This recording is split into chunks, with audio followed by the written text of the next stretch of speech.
Sekarang kita sudah sampai di areal halaman 1. Dari sini tampak ada 3 area pemanfaatannya, yaitu area peribadatan, area jalan berukuran lebar sekitar 3 meter, dan area yang sampai saat ini masih beragam pendapat.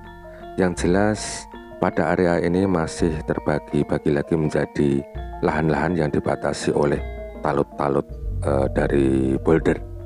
Juga terdapat fitur lubang-lubang kecil bekas tanaman, juga terdapat yoni.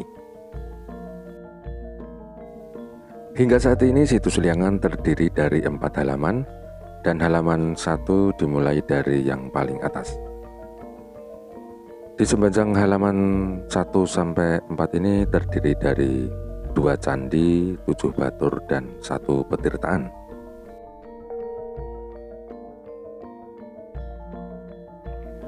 Untuk memasuki halaman 1 ini melewati anak tangga dengan 2 variasi bentuk, yaitu bentuk persegi 4 dan batu boulder.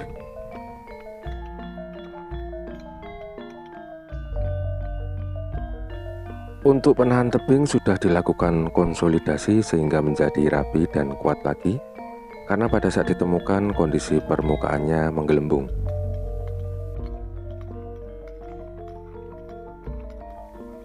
Pada halaman 1 ini terdapat 1 candi dan 5 struktur batur dengan variasi ukuran 5 x 5 meter, 6 x 6 meter, dan yang terbesar berukuran 21 x 21 meter. Dari ke-6 struktur yang terdapat pada halaman 1 ini, 4 berlantai tanah, 1 berlantai batu persegi, dan 4 struktur memiliki anak tangga. Gejala yang tampak adalah pada struktur batur yang berlantai batu ditemukan adanya umpak, sehingga diduga memiliki atap bertiang kayu. Kita sudah sampai di candi pada halaman 1. Candi ini terdapat yoni di atasnya, dan yoni ini pun termasuk unik karena memiliki 3 lubang yang ada di atasnya. Dan yang lebih unik lagi adalah yoni ini terdiri dari sejumlah batu persegi yang disusun membentuk yoni. Tidak seperti yoni lainnya yang terbentuk dari satu batu atau monolit.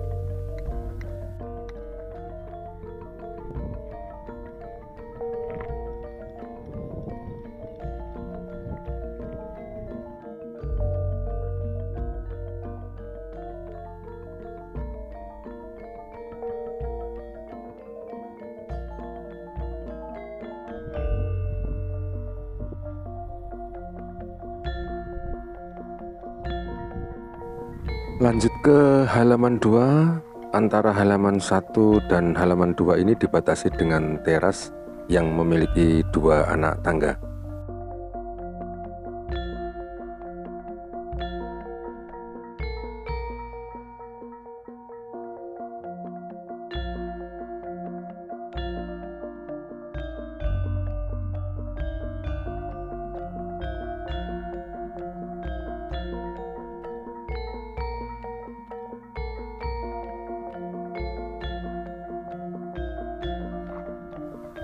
Ini adalah teras batasnya yang tersusun dari batu persegi dan terdapat 2 anak tangga.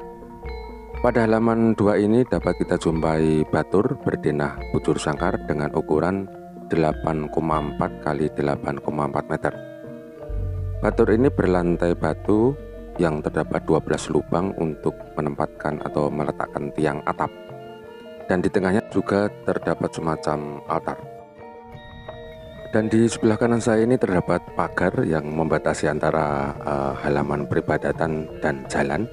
Pagar ini sudah dilakukan pemugaran rehabilitasi. Di depan terdapat talut sekaligus sebagai pagar yang membatasi halaman 2 dan halaman 3. Pada halaman 3 ini juga terdapat akses menuju jalan besar. Sedangkan untuk menuju halaman 3 melalui jalan yang 1 garis dengan pagar di depan ini ya.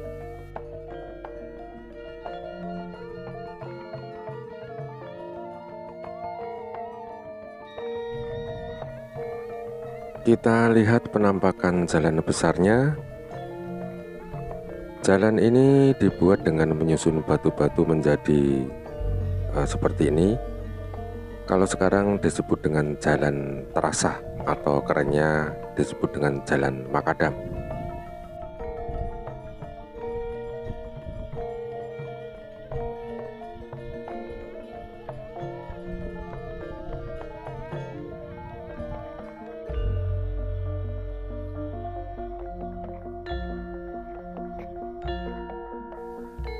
Baik sahabat Jago Budaya, sekarang kita ke halaman 3.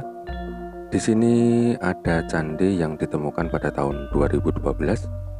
Candi yang tersisa berupa batur dengan ukuran 7,2 meter kali 7,2 meter, dan di atasnya masih tersisa adanya struktur penampil candi.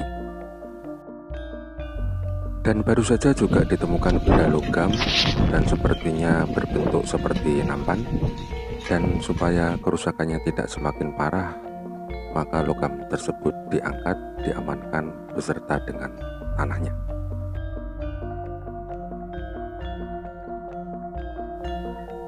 Tampak di sini adalah tebing dan sebagian hasil ekskavasi dengan dibantu menggunakan alat berat dan tentu saja ekskavasi secara manual. Garis melintang ini adalah palut sekaligus pagar yang membatasi halaman 2 dan 3.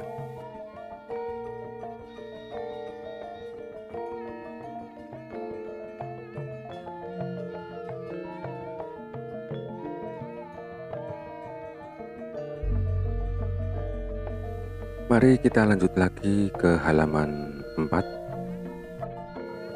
Pada tahun 2014 di halaman 4 ini ditemukan petirtaan.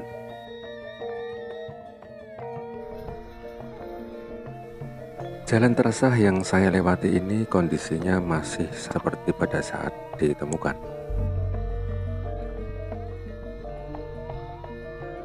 Ini kita sudah sampai di halaman 4 yang ditemukan adanya petirtaan, dan saat ini sedang dilakukan restorasi terhadap struktur petirtaan ini.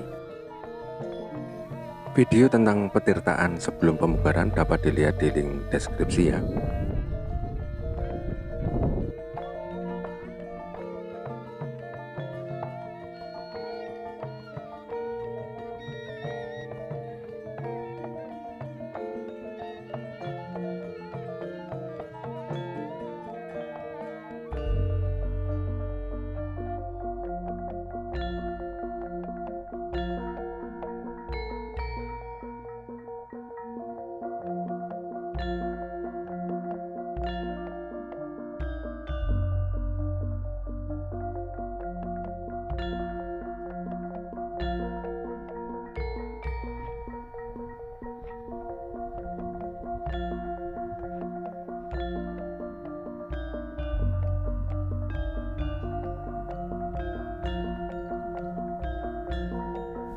Ini adalah bentuk saluran air terbukanya dan dikeluarkan melalui jala duaranya. Kemudian air dari jala duara tersebut dialirkan melalui saluran air tertutup yang terbuat dari batu.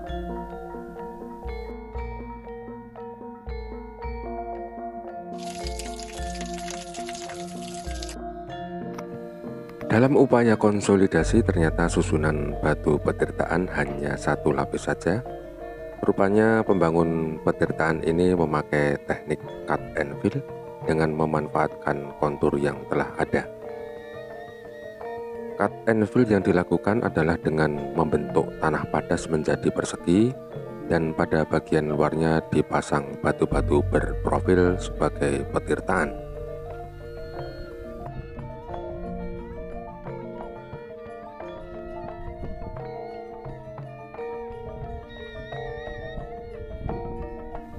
Ini adalah saluran air sebelum dialirkan pada saluran air tertutup.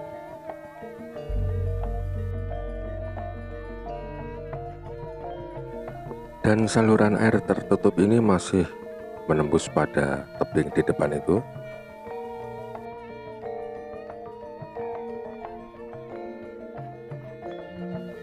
Dari jejak-jejak lubang ini diduga petirtaan juga dimanfaatkan untuk keperluan sehari-hari, Selain itu juga dibuktikan lokasi penderitaan yang berdekatan dengan jalan.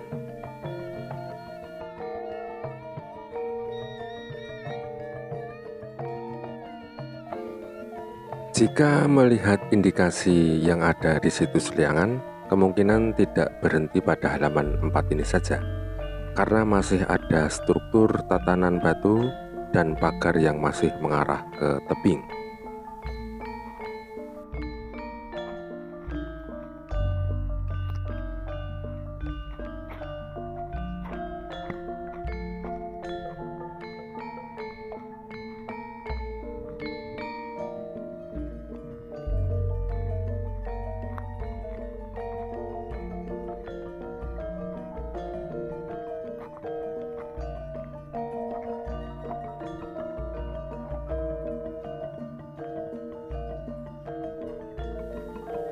Talut sekaligus pagar di situs Liangan ini terdiri dari dua fase, yaitu fase menggunakan batu boulder dan fase menggunakan balok batu.